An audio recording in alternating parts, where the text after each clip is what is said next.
izin Allah Ta'ala malam dapat kita sama terus mengabdikan diri melalui kewajipan utama sebagai hamba-Nya, salat 4 bulan berjemaah, dan kita duduk seketika antara maghrib dan isyak ini dalam mengumpulkan ruang-ruang yang masih kosong dalam hati kita yang pastinya takkan penuh maupun di kepala kita, di fikiran kita, iaitu ilmu Allah Subhanahu Wa Taala yang teramatlah banyak,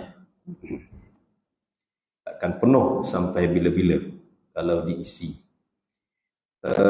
Di mana kita malam ni akan sambung membaca kitab Syaraf Al-Ummat Al-Muhammadiyah, keistimewaan umat Muhammad sallallahu alaihi wasallam, yang kita telah bicarakan tentang tajuk kelebihan menghadirkan diri di dalam masjid ataupun di rumah Allah di muka bumi ini.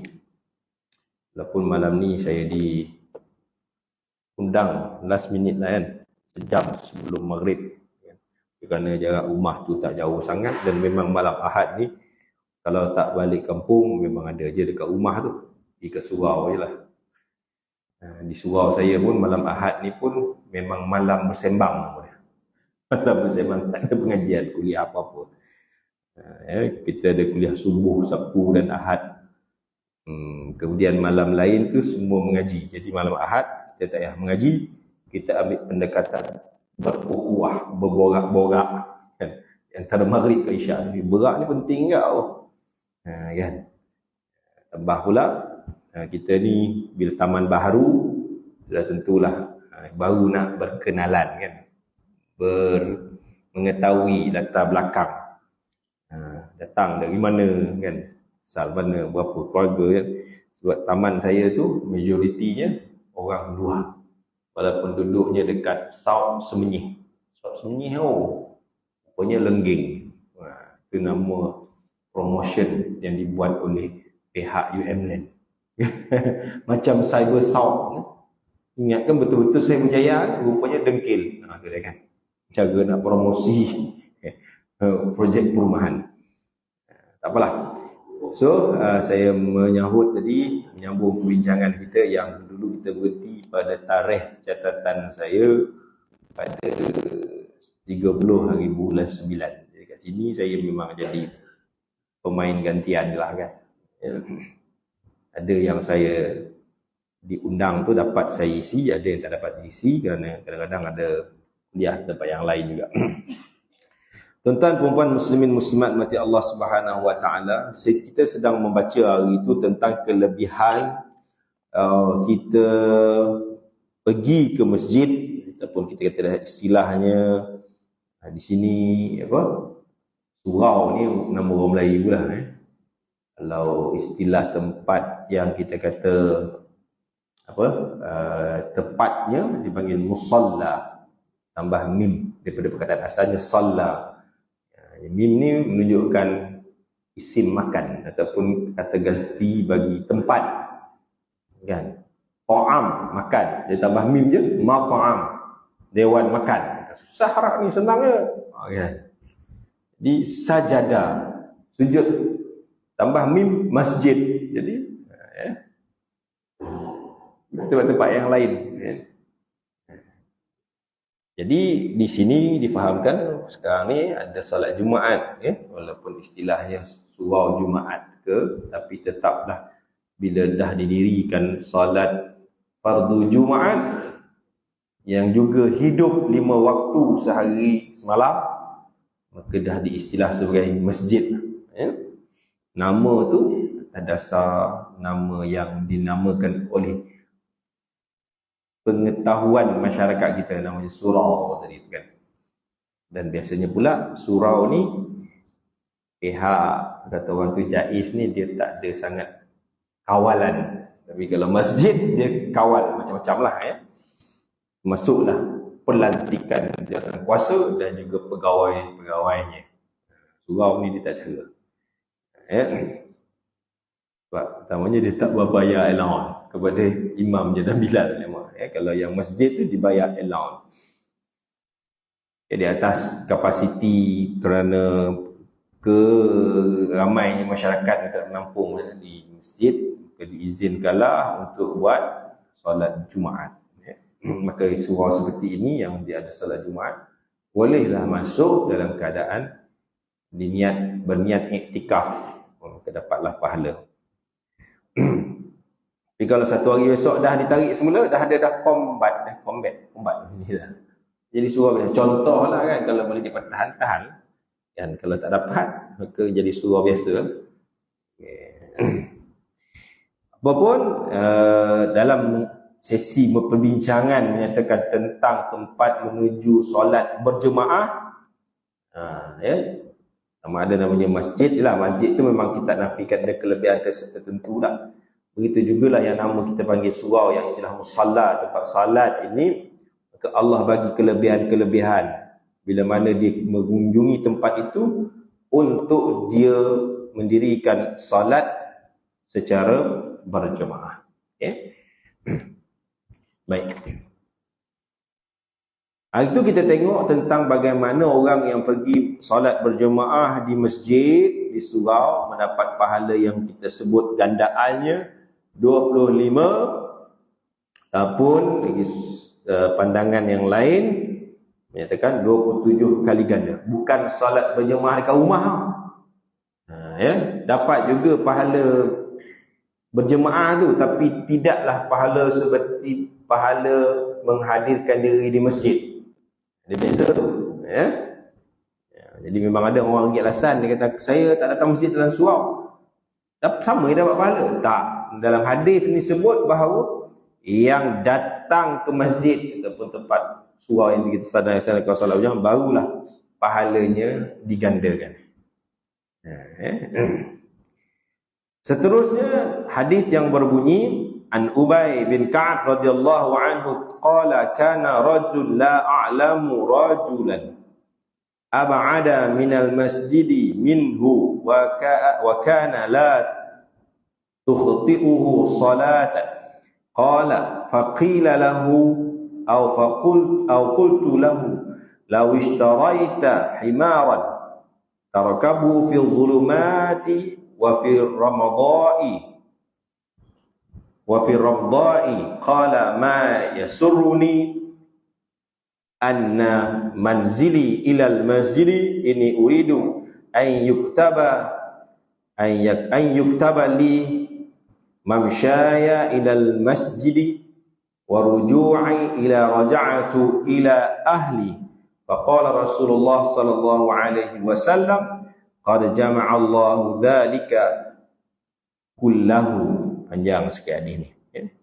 Hadis yang diriwayatkan oleh Muslim, di mana daripada Ubay bin Ka'ab, Rasulullah sallallahu alaihi wasallam bersabda, aku mengenali seorang lelaki.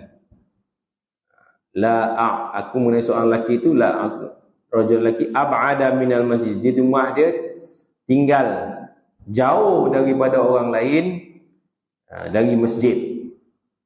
Dan dia tidak pernah meninggalkan walaupun satu solat fardu. Lalu aku katakan kepada dia, kalaulah alangkah baiknya kau istaraita, kau belilah sebuah kenderaan, nama dia himar. Himar tu apa? Lamborghini lah. Kan, tak ada zaman Nabi Lamborghini lah. Kau belilah kenderaan tu, namanya iaitu keldai. Beli keldai. Keldai ni kenderaan bagi zaman itulah, nak pergi mana-mana. Selain kalau kuda tak sesuai lah. Kuda ni dia untuk perang sebab dia boleh berlari laju. Keldai ni dia binatang yang istilahnya kalau kita kata macam lori lah, semua boleh masuk kan. Kalau nak kata standard sikit 4x4 lah kan, segala barang boleh letak dekat dia kan. Dia memang jadi kenderaan bukan sahaja tunggangan, bahkan dia kenderaan binatang yang untuk membawa barang-barang selain daripada kuda juga ibarat, tapi tidaklah seperti himar. Maknanya himar ni memang binatang yang lasak dari sudut buat kerja. Kalau kuda lebih kepada tunggangan untuk bawa pergi berperang dan sebagainya. Kalau dibandingkan bunyi kuda dan bunyi himar, bunyi kuda lagi sedap. Kan? Himar ni bunyi dia Allahu Akbar. Itu sebabnya ada ayat Quran sebut bunyi seperti himar, kasautul hamir. Ada orang yang akan ada bunyi seperti himar. Buruknya orang yang bunyi seperti himar. Himar ni suara dia tak berapa cantik lah, hodoh sikit banding dengan kuda tadi. Tapi rupa lebih kurang serupa. Jadi dia beri sebuah himar, so pergilah guna untuk pergi ke masjid untuk salat berjemaah. Aku syorkan, cadangkan kepada dia.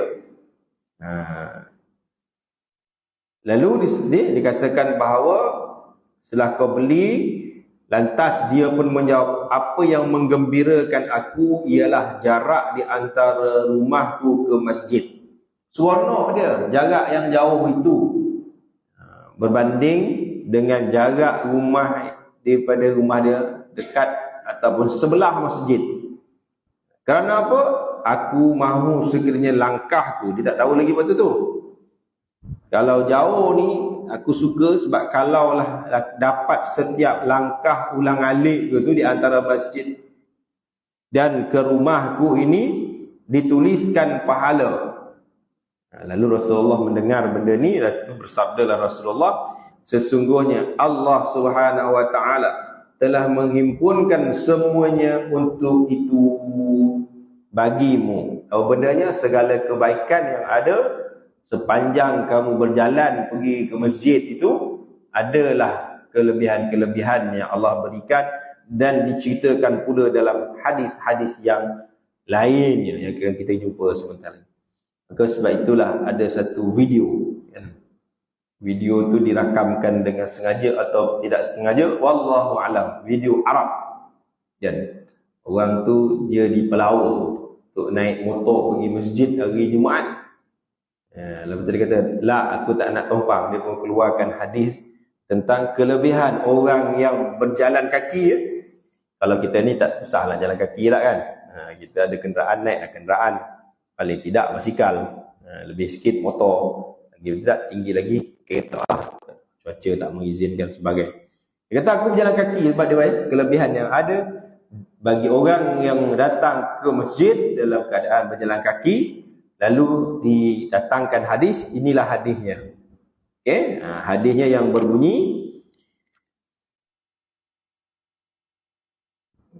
An Abi Hurairah radhiyallahu anhu qala Rasulullah sallallahu alaihi wasallam, man tatahhara fi baitihi thumma masya ila baitin min buyutillah liyuqdiyallah fariidatan min faraidillah kanat khatwatahu ihdahuma tahattu khati'atan wal ukhra tarfa'u darajah.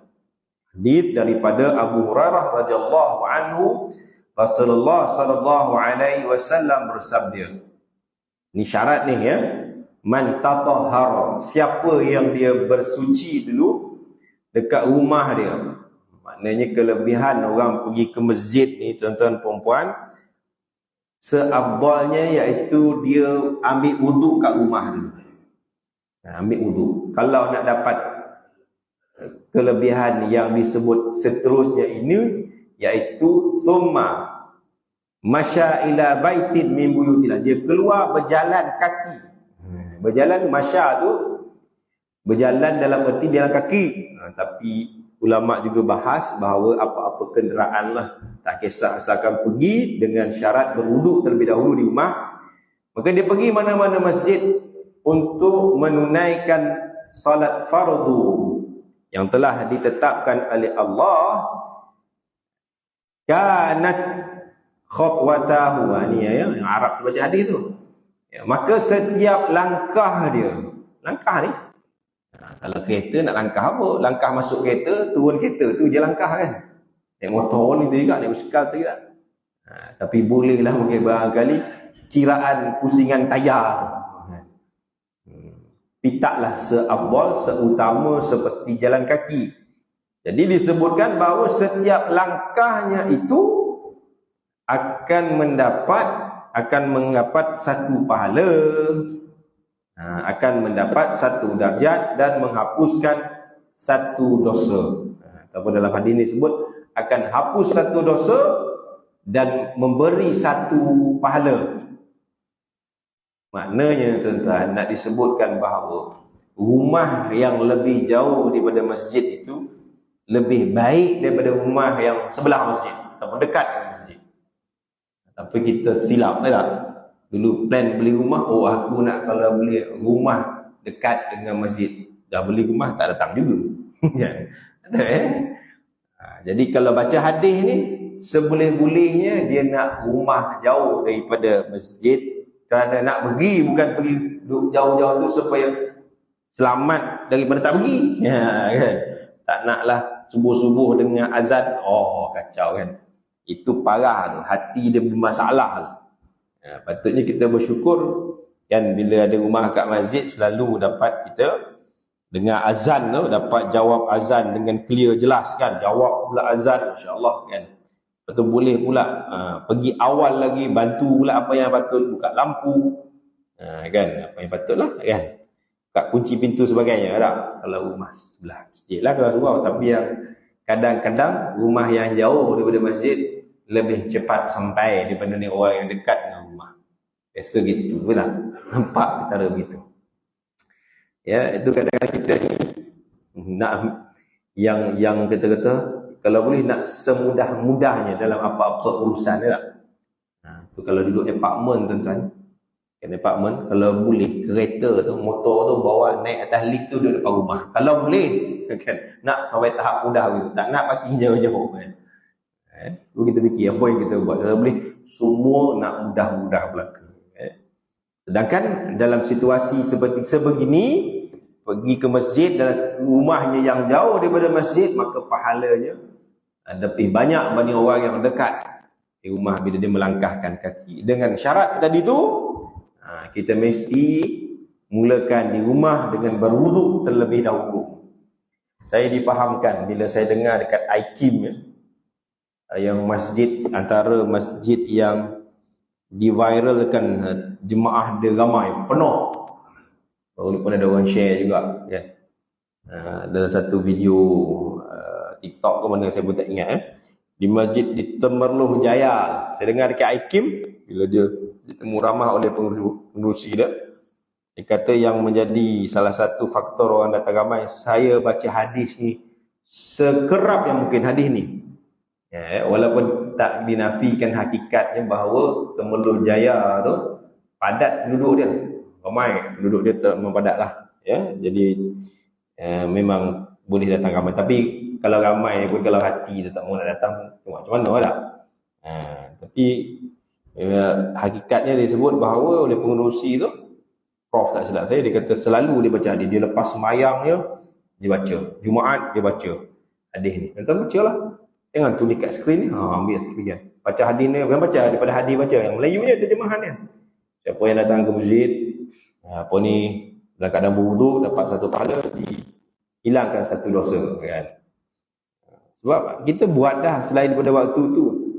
Muslimat tak tahulah pasti dapat tahu ke tidak kan. Masjid di wilayah dan di Selangor ni, kalau hari Jumaat dia khutbah kedua dia. Khutbah kedua dia sejak tahun 2 ni lah. Dah disebut dalam doa. Jadi kalau orang lelaki kata, ya ke Ustaz ada, maknanya dia datang lewat ataupun dia tertidur. Jelas kan? Ada. Dalam doa tu amin. Lebih kuranglah ayat dia kan. Ya Allah, jadikanlah kami orang yang mengimarahkan masjid. Jadikan orang ke mana? Dan jadikan kami orang yang mendirikan salat fardu secara berjemaah kan. Kat masjid dan surau. Amin. Ramailah amin tu kan. Sama ada amin dalam sedar ataupun separa sedar. Pun tak sedar langsung. Tapi bila fikir-fikir kan, macam tak makbul pula doa tu kita. Yalah, tak ramai macam tu juga orang yang datang. Itu yang muskil tu. Orang perempuan tak tahulah kan, tak dengar lah. Cuba buka, cari dekat download dekat khutbah Jais, khutbah wilayah persekutuan. Baca khutbah yang kedua, cari khutbah yang kedua. Ada doa tu. So kita ni orang perempuan, tak tahulah siapa, kan adik-beradik kita ke yang lelaki tu. Kau sebenarnya jemaah tak?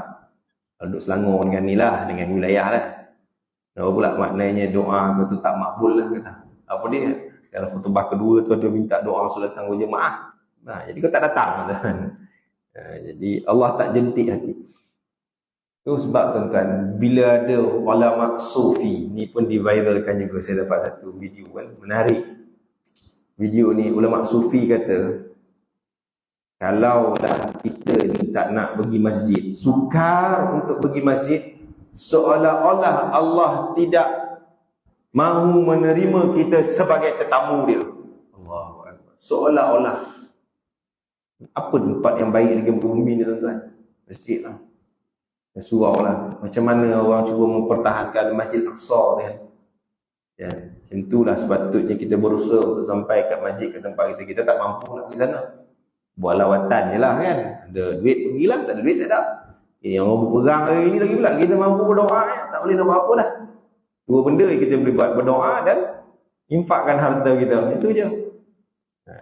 Untuk bangunkan balik sekitar yang berada di Masjid Aqsa, khususnya di semenanjung Gaza itu. Kan? Di samping juga bantu untuk di sudut prasarana penting seperti hospital selepas berakhir perang inilah kan, yang tak tahu berakhirnya bila kan. Sebagai kena sifat kemanusiaan kita melihat kekejaman Zionis Israel itu, Yahudi itu yang berperang bukan dengan tentera tetapi mereka membunuh secara kata orang tu seperti tidak ada perasaan langsung kemanusiaannya terhadap rakyat Palestin. Memang tak adalah Yahudi ni, memang orang Islam ni, memang Islam ni dia nak apa semualah kan. Tak apalah tu cerita Palestin ni dah banyak kita dengar lah. Kan? Dekat TikTok ada, Facebook ada sebagainya. Tempat saya pun tak pernah berhajat datang hari Khamis minggu depan di surau saya ada bersama dengan saya je tolong jadi moderator dia, dan bersama seorang individu yang tak boleh sebut nama dia kan. Tapi kat sini saya boleh sebut lah kot kan. Sebab dia agak sensitif sikit. Tempat saya tu Negeri Sembilan, tapi individu ni dia dapat tauliah Negeri Sembilan. Saya pinjam orang tu daripada kawasan tuan-tuan bawa ke sana. Tu YB semenyih untuk bersama dengan kami pada hari Khamis minggu depan di penganjuran oleh satu kumpulan namanya Tim Sahabat Al-Quran Beranang. Dia buat setakat ni, sebelum dah buat dah satu program bengkel Fatihah saya bawa. Ramai alhamdulillah 100 orang lebih. Ni pula dah buat pula program penganjuran untuk berkongsi-kongsi Palestin dan juga peristiwa akhir zaman. Saya jadi juru cakap, moderator je lah istilah dia kan. Pembuka bicara yang banyaknya iaitu YB semenyih kan. Dia tauliah ni 9 tau, tapi dekat sini dia tak boleh nak tauliah, tak boleh nak berceramah kan. Jadi kita bawa dia dalam kawasan Negeri Sembilan. Tahu tak YB tuan-tuan apa? Tak tahu, parah lah tuan-tuan tapi tak boleh nak warang-warang sangat lah, saya sebut dekat sini je kan. Jadi sama-sama dengar ilmu, tak ada kaitan apa pun, sekadar ilmu sebagai seorang sahabat saya satu ketika dahulu, dan mereka juga tak tahu saya bersahabat dengan YB ketika dahulu. Sama dia pernah jadi pegawai khas di JAKIM semasa saya di JAKIM ya. Dan kini dia dipilih oleh sebahagian orang di sini, maka dia nak diundang oleh orang bahagian Beranang juga kawasan dia, tapi tak boleh nak buat dekat kawasan negeri sendiri, kawasan sendiri tak dibenarkan. Maka masuklah atas kata orang tu Assalamualaikum ke surau saya, maka datanglah untuk bercerita pasal Palestin dan juga peristiwa akhir zaman. Yang nak dapatkan maklumat tu bolehlah PM saya. Tapi ceritanya hari Khamis minggu depan pukul 8.30. Siap ada makan lagi. Okay. Mana tempat dia? Bandar Tasik Senangin, Seksyen 7, Lengging. 10 minit dari sini. Okay. Okey, ceritanya iaitu balik kita tadi bahawa pergi dalam keadaan kita berwuduk dan juga kita ke masjid dalam keadaan berwuduk itu setiap langkah dapat satu pahala, dikurangkan satu dosa. Ini untung kita ni tuan-tuan. Itu sebab kitab ni namanya keistimewaan, istimewanya umat Muhammad sallallahu alaihi wasallam. Begitulah kaitannya dalam satu hadis pula yang berbunyi An Jabir bin Abdullah radhiyallahu anhu qala kanat ya huna naibatan minal masjid fa aradna an nabi'a buyutana fa naqruba minal masjid fa nahana Rasulullah sallallahu alaihi wasallam qala innalakum bikulli khatwatin darajatan. Saya lupa ni ada live lah, tak apalah. Lah orang sini ni yang dengar kot. Okay. Daripada Jabir bin Abdullah radhiyallahu anhu, beliau berkata, rumah-rumah kami jauh dari masjid. Lalu kami ingin menjual rumah-rumah kami tersebut serta berpindah dekat dengan masjid. Nak jual rumah yang jauh ke masjid, nak beli rumah yang dekat-dekat. Lalu Nabi Rasulullah sallallahu alaihi wasallam menegah kami, katanya, sesungguhnya setiap bagi kamu itu ke masjid dikurniakan satu darjat. Maknanya dapat pahala dengan dalam keadaan bila mana pahala tu lebih lagi banyak bila mana rumahnya jauh daripada masjid, daripada surau kan. Jadi tuan-tuan perempuan, bila kita menghitung-hitung tuan-tuan, Allah sayangnya Allah pada kita ni banyak sangat dia bagi kan, kelebihan-kelebihan dia, sehingga sampai tahap ceniah kan, pergi je lah, langkah je lah kaki tu boleh hapus dosa, hilang dosa-dosa kita. Dosa sekecil lah khususnya kan, hak dosa besar tu taubat nasuha. Dibagi pula satu kelebihan lagi, iaitu pahala. Bayangkanlah kalau kita boleh kira setiap langkah kita tu, Allahu Akbar. Tapi tak ada siapa yang nak kira dan rajin nak kira. Tak ada siapa nak kira. Sebab gandaan-gandaan pahala ni tuan-tuan, Allahu Akbar kan. Mayang Masjid Nabawi sekian, Masjid Haram sekian, Masjid Aqsa sekian kan. Di mana kita kalau duk pergi semayang sekali tuan-tuan, 2 rakaat je pun, kalau Masjid Nabawi 1000 tak siapa nak pergi. Banyaknya Allah. Maka sebab itu bukanlah kita soal nak mengumpul pahala, tetapi bagaimana penerimaan Allah Subhanahu wa taala dengan memberikan pahala itu mendatangkan rahmat Allah kepada kita. Bila Allah rahmat, Allah kasih kepada kita, Allah redha pada kita, maka perjalanan hidup kita ini segala-galanya insya-Allah yakinlah bahawa akan dipermudahkan oleh Allah Subhanahu wa taala. Dalam keadaan senang, dia gunakan kesenangannya untuk agama, bukan untuk diri sendiri. Dia faham, Allah bagi aku kelebihan ini untuk aku sumbang, untuk aku salurkan untuk agama. Kalau dibagi susah pula, aku redha dan sabar dengan ujian ini. Hakikat takdir Allah Subhanahu wa taala telah menentukan aku diuji sekian. Bagi orang beriman, dia tahu bagaimana menguruskan ujian tersebut. Sebab apa Allah sebut ya ayyuhalladzina amanu sta'inu bis-sabri. Wahai orang-orang yang beriman, mintalah kamu kepada Allah dengan sabar. Mana datang ujian tuan-tuan, cerita dia. Ni ayat 153 surah Al-Baqarah kan. Lepas tu kan ada ayat 155 baru Allah cerita tentang ujian dia di mana. Jadi Allah kata, wahai orang-orang beriman, mintalah kamu dari dengan Allah dengan sabar dan juga salat. Minta doa melalui salat. Salat tu doa dah. Nak perbuatan tu sendiri dan juga barangkali dalam bacaan-bacaan salat itu ada doa. Innallaha ma'as sabirin, sesungguhnya Allah bersama dengan orang yang sabar. Lalu kita lompat sikitlah ayat 155 surah Al-Baqarah. Dalam perenggan itu cerita tentang orang beriman minta kepada Allah dengan sabar dan solat. Maka 155 Allah kata walanabluwannakum bisyai'im minal khaufi wal ju'i wa naqsim minal amwali wal anfusi wath thamarat. Dan kami datangkan kepada kamu bisyai'im dengan sesuatu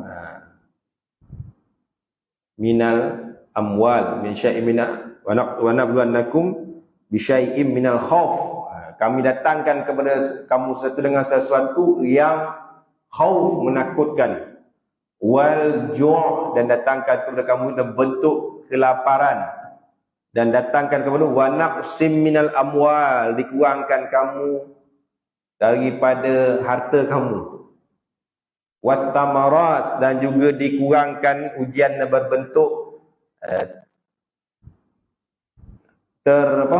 musnahnya tumbuh-tumbuhan, ternakan, wal anfus, tertinggal sebelum tu, dan juga nyawa, ujian dalam bentuk kematian. Jadi 5 tadi, khauf, takut, wa naqsim minal amwal, dikurangkan, wal anfus, wa naqsim minal amwal, dikurangkan harta benda, wal anfus, pada benda syai' min khauf, wal ju' lapar, wa naqsim minal amwal, dikurangkan harta, wal anfus, dikurangkan nafas, nyawa, mati, wat thamarat, dan juga dan dimusnahkan tumbuh-tumbuhan, ternakan. Wa basyiris sabirin. Maka Allah kata bagilah khabar gembira kepada orang-orang yang sabar. Lalu disebutlah bahawa dalam ayat berikutnya dikata bahawa adalah rumusan yang boleh dikatakan bahawa yang datang itu merupakan musibah. Ketahuilah bahawa inna lillahi wa inna ilaihi raji'un, semuanya kami milik Allah dan kepadanya kembali. Maka Allah tutup cerita bab itu, ulaika alaihim salawatun min rabbihim rahmah, mereka itu akan mendapat pujian, mendapat salawat daripada Allah dan juga kasih sayang Allah, dan mereka itulah orang-orang yang mendapat hidayah Allah Subhanahu wa taala. Maka dalam situasi kita diuji oleh Allah, sabar, hati datang. Bila dalam situasi perbuatannya, ujian tersebut, hendaklah kita memperbanyakkan salat. Itu doa kita. Okay, so dapat kita hadis di samping saya mengisi celah-celahnya dalam ayat Quran penutup tadi itu.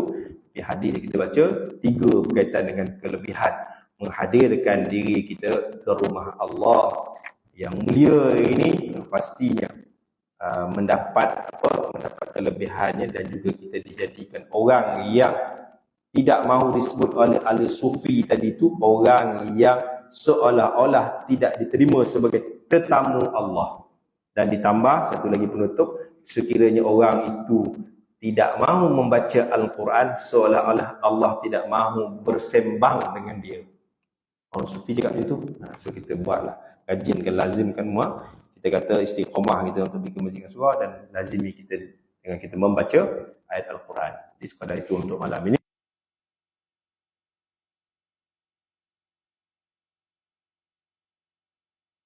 Ta'ala kita amalkan. Aqulu qawli hadza, mohon maaf, wabillahi taufiq wal hidayah. Assalamualaikum warahmatullahi